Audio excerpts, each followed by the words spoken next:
Content warning. Things can get pretty rough in prison. We're going to be talking about some subjects that some people might find disturbing. Hi, I'm Amelia Saw, and this is On Guard, a podcast about what really goes on inside prison. And it comes from the best source in town, the prison officers. Unlike police, who go looking for the bad guys, each day a prison officer turns up at work, they're guaranteed to find them. Imagine doing a job where every shift was spent rubbing shoulders with Australia's worst criminals. These are the heroes who keep the country's rapists, serial killers and child molesters exactly where the rest of us want them, locked away in prison. But you don't walk away from a job like that unscathed. These guys have got stories. Most of them are shocking, some of them are tragic, and others are just bloody funny. The one thing I can guarantee is that you've never come across anything like it. When most people think of Australia's toughest prisons, they think of prisoners like Ivan Milat, the Snowtown Killers, and notorious gangsters like Neddy Smith. But as it turns out, the women are just as bad. Jennifer Cashow is a former South Australian prison officer who spent close to a decade dealing with the worst of the worst at Adelaide Women's Prison. Here, she met the unlikely mothers and housewives who, in between cutting school lunches and singing nursery rhymes, committed some of the most shocking crimes in Australian history. Jennifer, thanks for joining me. How are you? I'm good, thank you. How are you? Good. And you're ready to spill your guts on your time working in prison? Oh, bring it on. Yeah. Nothing to hide here. So tell me, I think, prison's obviously not the first choice for many people in terms of a working environment. What brought you to want to work in corrections? Well, my family, my mum and dad were foster carers, and we had a boy come and live with us who was 2 years old when he came to us. He was with another carer and his brother, and they couldn't care for him. He was too hard work. So mum and dad put their hands up. He came and lived with us at 2 and was nothing but trouble from day one. Just stealing things and sneaking into rooms, taking stuff, and then it progressed to stealing from like Kmart. When he was about 8 years old, he got caught by the police. Anyway, he wound up in prison and in Port Augusta, and I was living in Port Pirie at the time, and I drove mum and dad up there on my learners to get some driving experience, and we went up to visit him, and I found it absolutely fascinating from the gatehouse onwards, and kind of thought about it for a little while, but my daughter was too young, so I put it on the back burner. And a good chunk of time down the track, I'd had my son, and he was school age. And I thought, well, I need to look for work. And I opened up a local newspaper when I was living in Adelaide, and there was a commercial for advertising for prison officers. So jumped straight into it, sent them my resume, and through each stage of the application process, I just sailed through and got myself a position on the training school. Yeah, good on you. Yeah. And in terms of the training, is it pretty rigorous? It feels like it is, put it that way. It does, because you don't know what to expect. It feels like it is. We had some classroom-based learning, and we had sort of a bit of restraint training and things like that. We got to see how the dog squad worked, and it felt quite intense. However, once we did what's called in-service as a part of the classroom-based training, where you go to your nominated prison, they will pop you in there for 2 weeks, basically to shadow other officers and to see how it works. You're not in a working capacity at that stage. And at that point, you kind of think, okay, this is what it is, But some of the prisoners play on the fact that you're a newbie, and, they try and do this little, let's intimidate the new person, let's try and scare them game, which never worked for me anyway. I was either crazy or comfortable, I don't know. But yeah, that was, there was a lot to take in. However, once you complete your in-service, you finish back your training at the school and then you graduate, which was quite a good ceremony, a big ceremony, dignitaries, state dignitaries and whatnot, and family. And then you enter the prison with 12 months worth of training modules that you need to complete as you go. Get through that, pass everything sufficiently, and you become a prison officer. It's a big thing. So you go in as an Ops 1, OPS 1, and then you get your Ops 2. So that's your two lapels on your shoulder. So that actually makes you feel like you're sort of getting somewhere. So you said you were either crazy or comfortable. Yeah. So what were some of the things that inmates might do to put you off your guard or scare you when you first started out? Oh, just silly stuff. You know, you might be walking because we had the women's prison was a strange setup. It had internal courtyards, had several internal courtyards, and they were all surrounded by mostly the prisoners' bedrooms because they were they weren't cells at the women's prison. So sometimes they would sit behind the curtain and they could hear you walking through. It's quite sheltered and echoes, and they'd hear you and they'd try and shout something out if you walk past, and like you know, what? just try and they might just try and startle you. Some would be just quite funny, you know, and childish with a quick boo, and others would hurl abuse. But you couldn't quite work out where it was because the windows are quite close together, so you couldn't go and pinpoint and breach somebody for doing something that bad. I imagine there's some pretty colourful language that happens. yeah, there was. There's a lot of it. Yes. Other than the regular kind of, you know, swear words that we all know, was there any creative insults that you can share with us? I think just a common one is, and I am going to swear, so I hope that's okay. It's all right. But quite often would be called, you'd hear one of them or a couple of them shout, "Oh, you maggot dogs," you know, stuff like that. That was how we were referred to, or screws, or sometimes they call you boss. Right. And you think boss is a respectful term. It's not. Right, it's kind of tongue-in-cheek, is it? Yeah, boss stands for a bag of sloppy shit. Oh, gosh. Yeah, yes. But because they didn't word it like that, they'd get away with calling you boss. So, yeah, they thought they had their words, but we also knew what it was. So, you know. How do you earn their respect? I don't think you ever truly do. I think they learn how to manipulate the system and the staff to ensure that they continue to get what they're entitled to get. And that's it. I don't think there is ever, from the majority of them, a respect thing. I think it's just they understand the rules are the rules there. Some of them do. Some of them fight the system the whole way. Yeah, some of them are quite respectful just as a matter of how they were raised. You know, a lot of the older women and the blokes as well, especially in the male system, the males seem to speak to the women a bit polite. They use right. But I don't know if you'd say that they respect or they just appreciate where they are, you know, that they appreciate sort of who you are and sort of where they are within that system.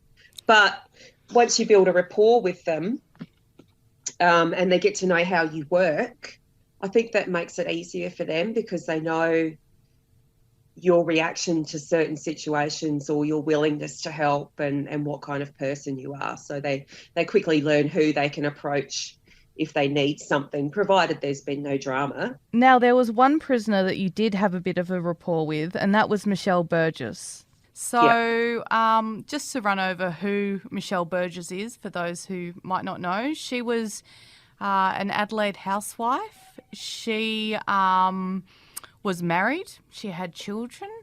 And she began having an affair with her husband's boss, I believe. Yes. And then together, Michelle and Kevin Matthews, they decided that they should kill off their spouses so they could be together. And Michelle drew up, she wanted to make it all formal. She drew up a couple of contracts, didn't she? Contracts to kill. And she put her husband's face on one and how she wanted him killed, and Kevin's wife's photo on the other, and details of how she wanted them killed. And then I believe she was picking her kids up from school and asking the other mothers if anyone knew a hitman. Yes. Which is just mind-blowing to me. You know, most people talk about stuff like, you know, Gymbaroo or school lunches, but there's Michelle. She's looking for a hitman, and one of the mothers does come forward and suggests a guy called David Key. And Michelle and David go to the Matthews household one night and they stab Carolyn Matthews to death. That's right.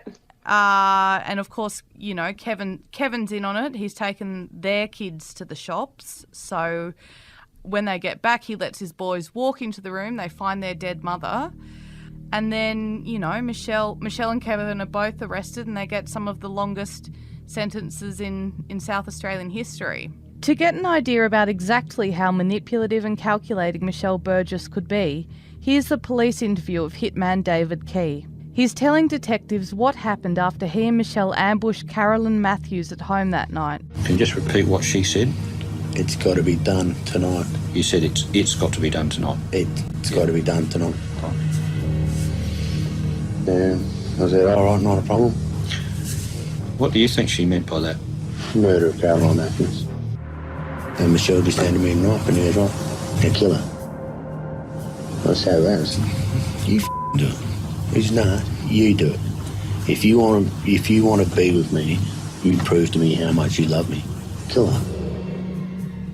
And here's the 000 call Carolyn Matthews' son Shane made when he discovered his mother at the murder scene.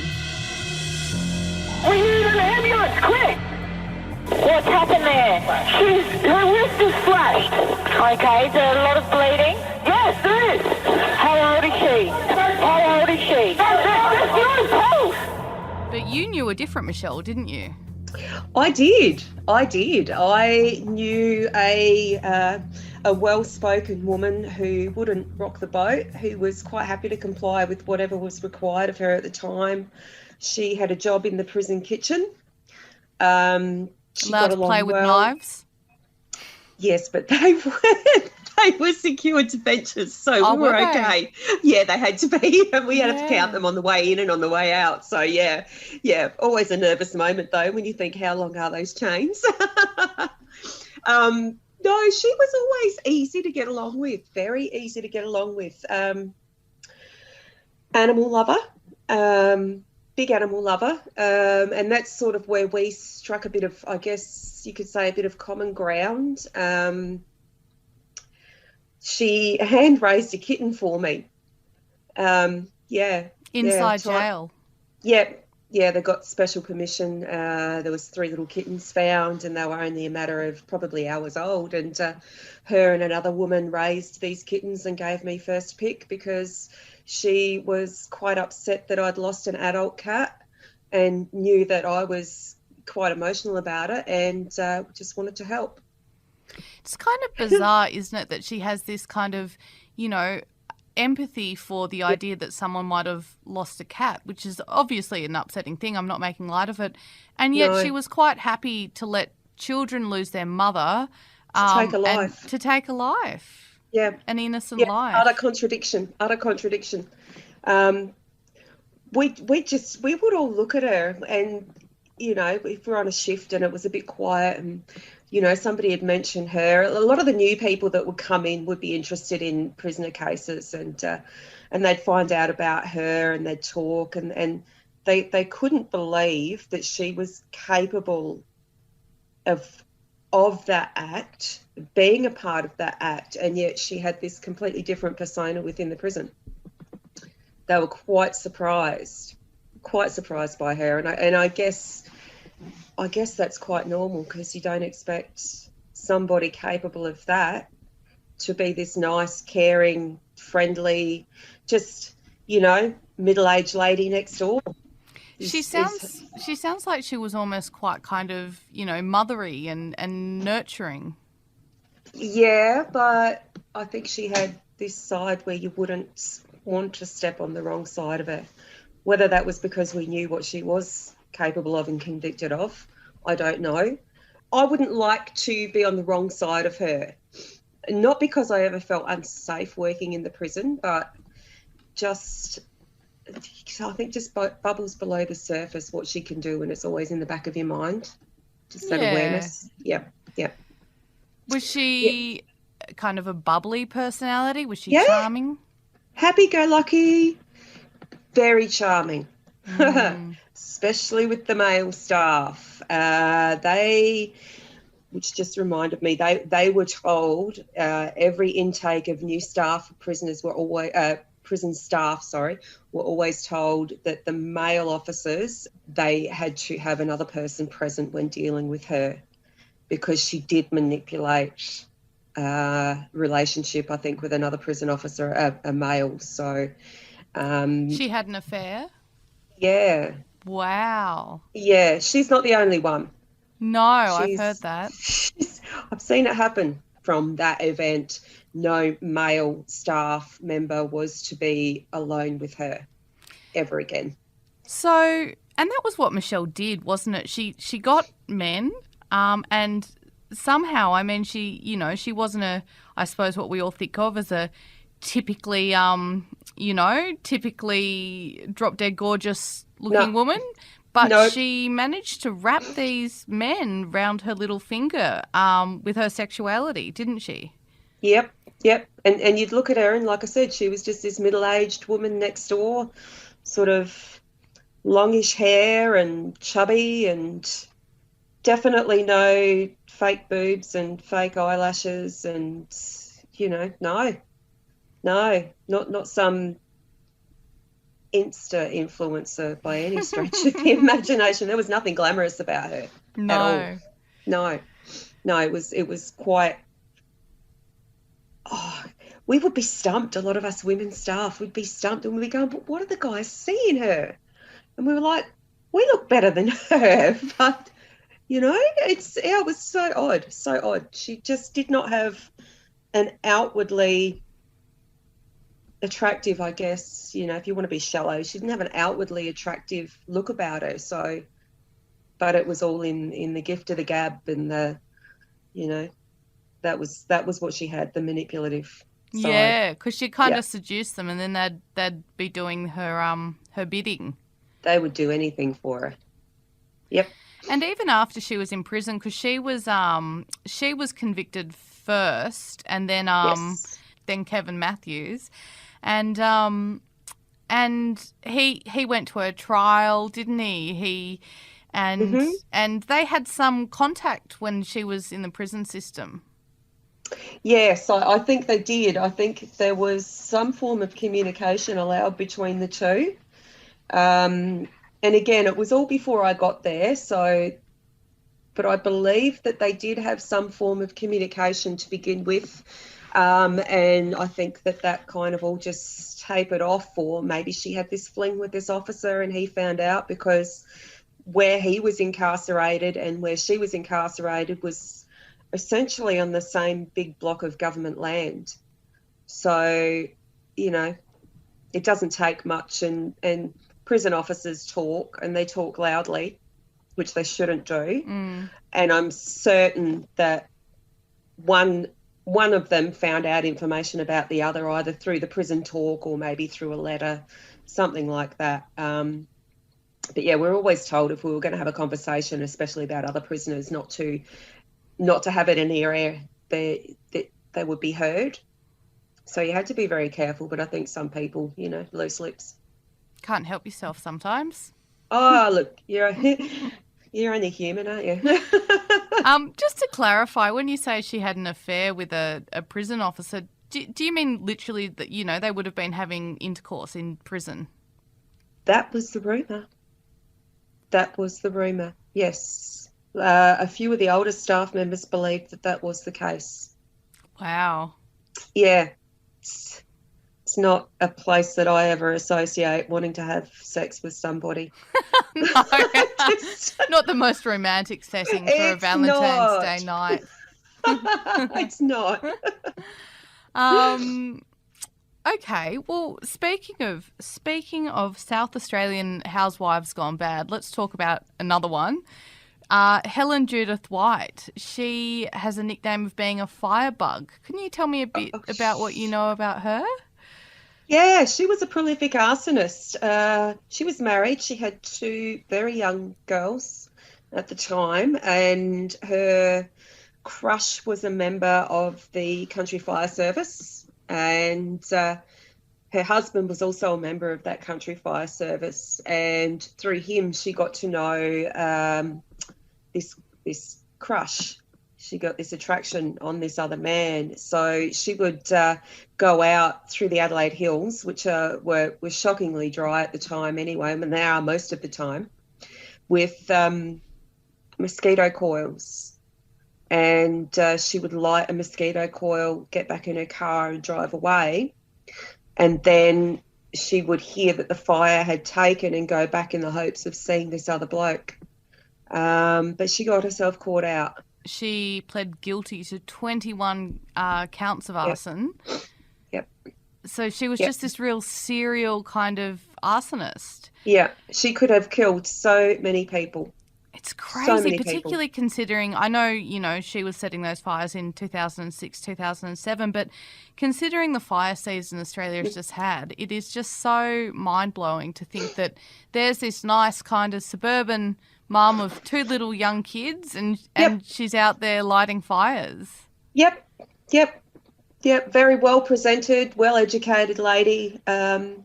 She made no attempt to hide her level of education and schooling, and quite often think that she was a lot better than a number of staff.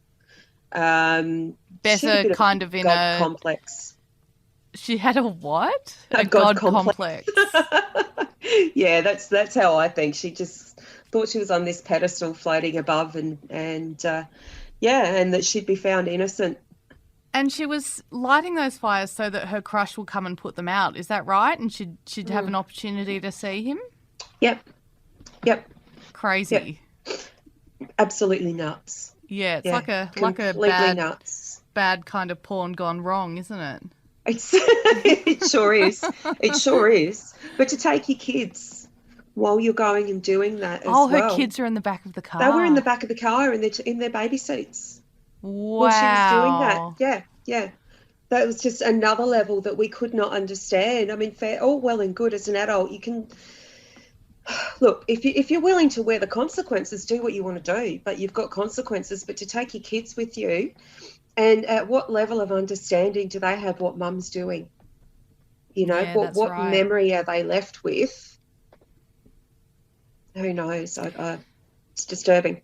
And what about the memories that are made, though, of when they're presumably, you know, little kids and they go in to see mummy and she's in jail? Uh-huh. And you witnessed that in lots of cases. Lots of the women had little kids, you know, brought in on visits, didn't they? They did, and they'd play with them for a couple of hours. Some would just talk with the other prisoners, the other women, and let the kids play together. And they'd end their visits with kisses and cuddles and hugs, and some would have tears. And we would have to strip search the women after every visit. And it was never ending some weekends. In case something had been smuggled in through the kids. Yes. Wow. Inside drugs, inside nappies, things like that. Yeah, that happened. Whoa. Yep. So the women would be strip searched and they'd be like, oh, I don't know why you've got to strip search me. I've just had a visit with my kid. I'm a good mum. And one of them, I said one day, I just said, you are a good mum. I've seen you playing with the kids. I said, but what's your child's favourite food? Who's their best friend at school? What's their favourite colour? You know, what do they do at night before they go to bed? She couldn't answer it. I said, do you understand that's also what makes a good mum? And being here, you're missing that. You know, I said, your goal should be getting out there and spending more time with your kids. It's a strange thing. It's not a normal environment to take your kids into. No. And a lot of the prisoners would say, oh, you know, this is just mummy's hotel and you know, this is where you come in and visit, you know, and they're surrounded by high fences and staff and cameras and, you know, it's a small little, like an ATCO hut. How do you explain that to a kid too? You know, it must be so hard to tell a little kid why mummy can't stay with them, why they have to visit mummy, why they have to go through a security screener to see mummy.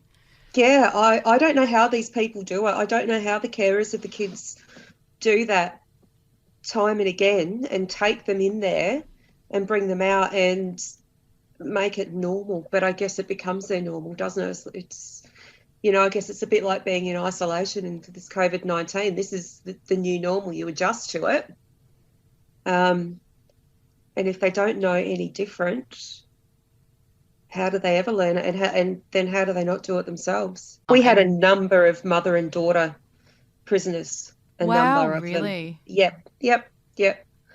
Sometimes they wouldn't see each other on the outside, but they'd meet up on the inside, get themselves cleaned up, be the best of friends and, you know, start again and be like, this is not the place for a reunion. No. And you actually mentioned when we were speaking previously that some of those mothers actually got their kids hooked on heroin, didn't they? Yeah. And then it just leads to this life of crime and then it being in and out of custody and the cycle continues. Yeah. She was this one that sticks with me. I actually felt quite sorry for because she was essentially a young girl, and I think she'd seen a lot more than a lot of people had, but she was still a good person. She just got trapped into the drugs and her mum to fund the mother's drug habit. She told me she would get her as a 12-year-old to have sex with her boyfriends and whatnot for money to support the mum's habit. And when she didn't want to do it, her mum injected her and said, oh, this will make it easier. And then, of course, the habit increases, so then the activity increases, and she was hooked in no time. And,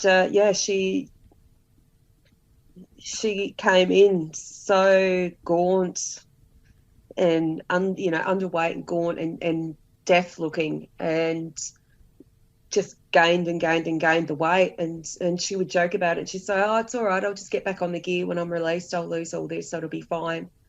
I'd be like, that's not the way you do it. You can't do that. But it's faster. It's like it's not about a quick fix. It's about what you can sustain so you don't come back here. That's right. Yeah. Gosh, it's terribly sad though, isn't it? You know, there's a real tragedy to that particular story, and I'm sure to so many stories in there. Yeah. You mentioned that before, actually, that kind of, you know, women would come in rake thin and then who were, you know, most often users on the outside. And then they'd kind of get a prison injection and leave 6 months later, in some cases 40 or 50 kilos heavier. Yeah. We've seen it. I think it's just the body, because they weren't eating more than anybody else, because, you know, meals were measured out basically. It wasn't a free-for-all. They were given their servings and things like that. So I think it was just a case of the medications that they were on, be it for mental health or to clean up the drugs, a low level of activity, and the body going, well, I don't know when I'm going to get fed again, so that it just stores it as fat. That's right. Oh my gosh, you just see them, and each week they'd be bigger and bigger and bigger. So, yeah. Is that called something like a prison injection or a custody kgs? Well, that's probably the closest thing to it. Yeah, that's the closest thing to it. You know, well, sometimes we'd what was it? Hotel AWP. What's was AWP? one. Adelaide Women's Prison. Oh, I see. You know, we'd sometimes refer it as the Hotel AWP. Sometimes we call it the Yeast Farm as well. Oh, God. It's I'm sorry. That was I'm not sure I want to ask any more questions on that phrase. on that one. No, you probably don't. No, not unless you want to. If you don't want to eat today, I wouldn't ask.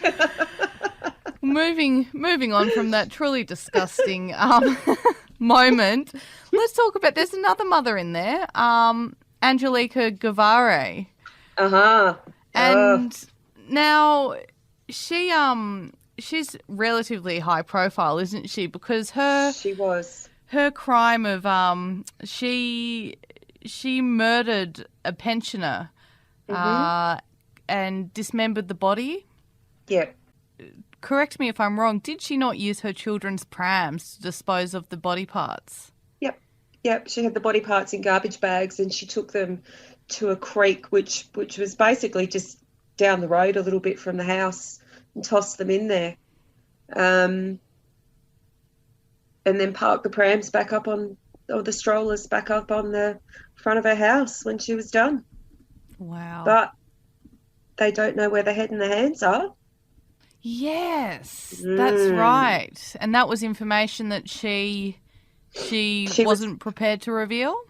She was not. She kept that to herself because she believed that she could not be sentenced without the head and the hands as evidence of being truly that woman. She believed that was her loophole. And is it true she would boast about that to other inmates? Yeah, I had a conversation with a prisoner who had been released and had spent time in the same protection unit as her. And she said that she sat there one night and told them all about how she felt about seeing, she said there's nothing like the blood splashing up on the walls. Was quite animated about discussing what she'd done to this old lady, how she cut her up in the bathroom of her own house. And she said, and they will never find the head and the hands. And they still haven't. To my knowledge, they still haven't found the head and the hands. So that, to me, questions, was there another person involved that they've just missed, or that she's maybe protected? I don't know. Here's what happened when Angelica's case hit the headlines in 2011. ABC News reports. A woman charged with murdering Ranella pensioner Vonne McGlynn has told the Supreme Court she's not responsible for the death. She admitted lying to police and trying to financially benefit from the pensioner's death. Angelica Guevara took the witness stand for the first time in her trial to deny she was a murderer. Parts of Vonne McGlynn's dismembered body were found in a Christie Downs creek opposite Guevara's house in early 2009. Guevara has admitted forging power of attorney documents to try to access the pensioner's bank account a few days after her disappearance. Guevara admitted on the stand that she had repeatedly lied to police about Ms McGlynn's disappearance and that she had acted fraudulently. It occurred to me that it was possible that I could use the situation for my profit. I lied because I felt that since I started lying, I could not stop lying, and I had to continue with a story I made up. Oh, she came in fighting. The first night in, she came in, she wanted to make a phone call, so they go into a section which is a management wing for close monitoring to ensure that they're not suicidal and just to observe them on their first 24 to 48 hours if need be. She came straight in. She wanted to make a phone call in the D wing yard, so she was put out there, and it's all caged off and gated, and but it juts out into the activities of the movement yard for the mainstream women. And they recognised who she was because they all have televisions, and some of them came around one side of that telephone yard, and they shouldn't have been there. That's a no-go zone. They got up there and started shouting at her, and she stood her ground and fronted up to them and said she'll fight every effing one of them. She's not effing scared of an effing C in that place, and come and get her. And cold. There's when you look at a dead fish and their eyes, they're just blank and they're clear. She had that look, but I think a dead fish has more emotion. She's not someone that you would ever, and you would never put you back to a prisoner, but she's not someone that you would ever approach by yourself. You would have someone right next to you just in case, because we just did not trust what she was capable of. Were you scared of her? Very wary of her, not scared. You can't show that fear. You can definitely feel the hair on the back of your neck or on your arms sort of stick up and prickle a little bit. And sometimes you might feel a little bit of adrenaline and your heart rate might increase. But you can't show that because she's that kind of person that she would hone in on that straight away. And I don't know how, but she would zoom in on that and work on that, I reckon. She was scary is what we'd say. She's just scary. Yep. Yeah. I mean, look, anyone who uses their child's pram to get rid of body parts doesn't sound like the nicest kind of human being. No. Now, there's a couple of other women that I wanted to touch on who are, they go by the names of Amanda Pemberton and Tara Kehoe. Mm-hmm. And they were both involved in the same crime, which was it was a kind of a mob mentality crime, the murder of an 18-year-old called Tracy Music. Yes. And now this is a crime that got a lot of attention, didn't it, in terms of media attention, because it was so horrific. They got this kind of young Tracy who I believe was, relatively innocent, lacking self-esteem. Yep. She'd run away from home and she befriended one of the girls, and then a fight broke out. One of them claimed she owed $70. Yeah, it was just a silly little amount. Yeah, something like that. Tara demanded Tracy pay her $70.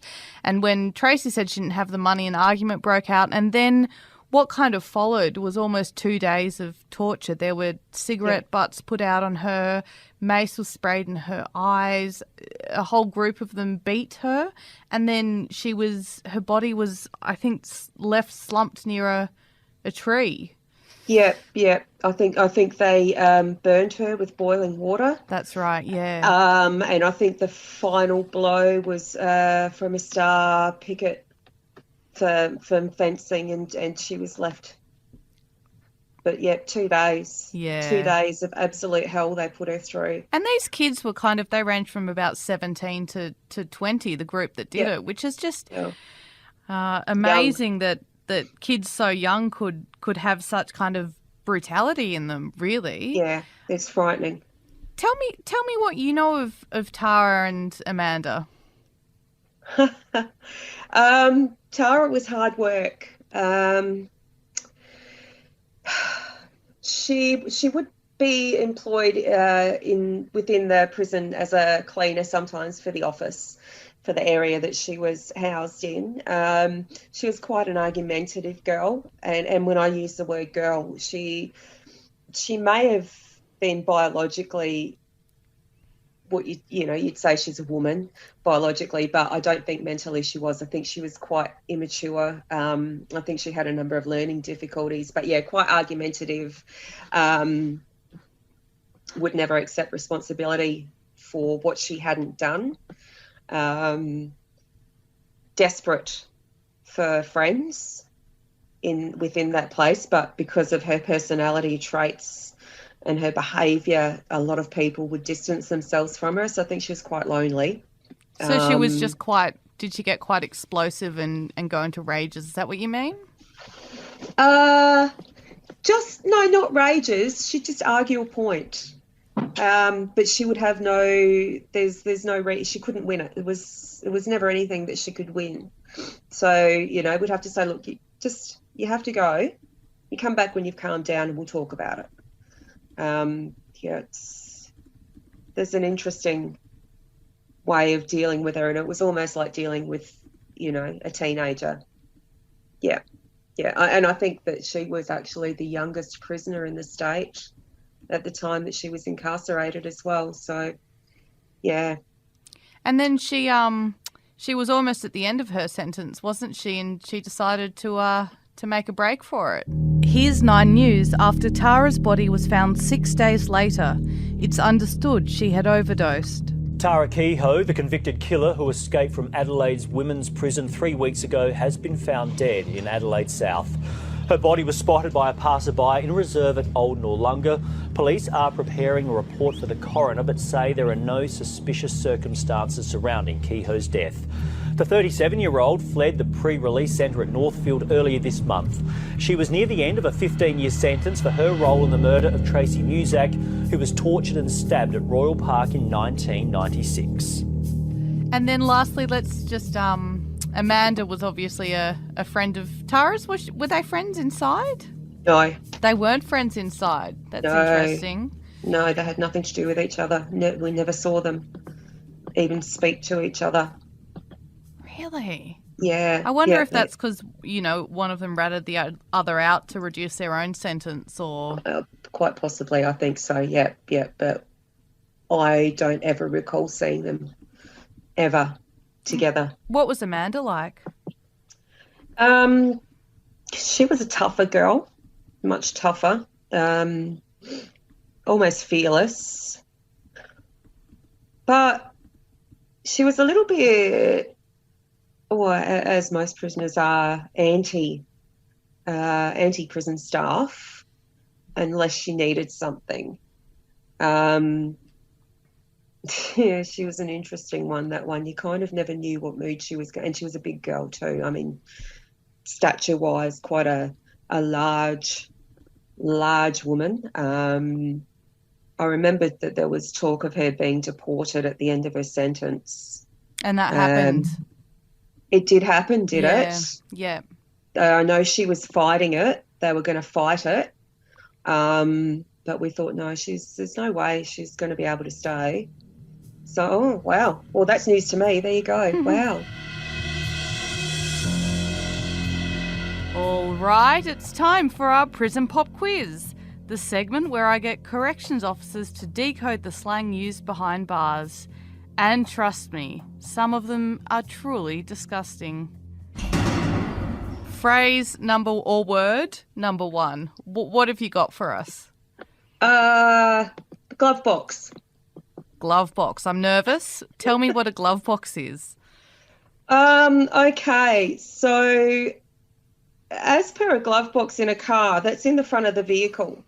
So on a woman, the glove box it's, oh God, I don't even want to say it. It's so putrid. It's your vagina, and your rear end is the boot. So we will quite often have women coming in with items secreted in their glove box. Oh, my God. I thought it wasn't going to get worse than learning about some of the men's prison terms, but I think the women's has just topped it. Yeah. All right, glove box. Things. Yeah. Glove box and boot. Yes. I'm never going to drive again. And don't ever put your hands in there. No. Do you have another one or two? We had gate lesbians. Right. And what's that? Gate lesbian is a woman who was absolutely straight, who would come into the prison, get themselves a girlfriend, but go on visits. And once she went through the visit gates, she would become either straight or gay, depending on what way she was going. If she was going to visit her partner, she would be straight. But as soon as she'd come back through those gates for a strip search and back into her wing, she would be lesbian again. Wow.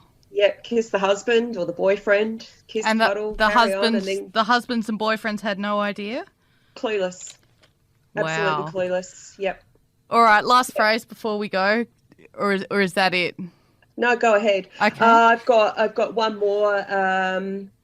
Bronzing up is a fairly common term. Oh, yeah, we've heard about bronzing. It's up. pretty putrid. Yeah, it's That pretty seems to be putrid. quite common. Does that happen in the women's prisons as well? It has happened, yes, because they believe that they're going to act up and then nobody's going to touch them. Well, I mean, good tactic. Why would you?